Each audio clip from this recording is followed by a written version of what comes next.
संक्रांतीला आम्ही पुरणपोळी केली होती. तर मम्मीने पुरणपोळी केली, मी फक्त पुरणाला थोडी हेल्प केली मम्मीला. त्यानंतर मी मडकी वगैरे जे आपण ववसायला आणतो तर ती धुवून वगैरे घेतली. मध्ये स्कूबीने आमची खूप मदत केली, खूप. बघा ती कशी मदत करते, प्रत्येक गोष्टीचा वास घेणे, त्या ववसाचा वास घेणे, त्या मडक्यांचा वास घेणे.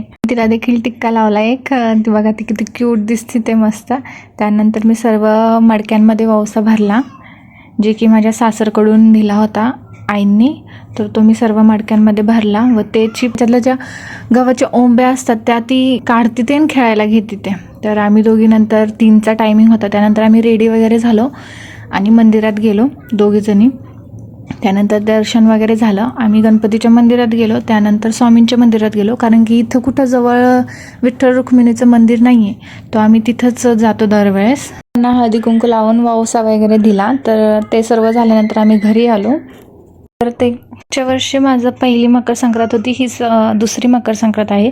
तर मागच्या वर्षी मी ज्यांचा विडा घेतला होता त्यांना ह्या वर्षी मी परत करायचा असतो, त्यासाठी ही पद्धत आहे. त्याच्या काकू आल्या होत्या ज्यांचा मी मागच्या वर्षी विडा घेतला होता. तर अशा पद्धतीने आजचा दिवस होता, खूप मस्त गेला.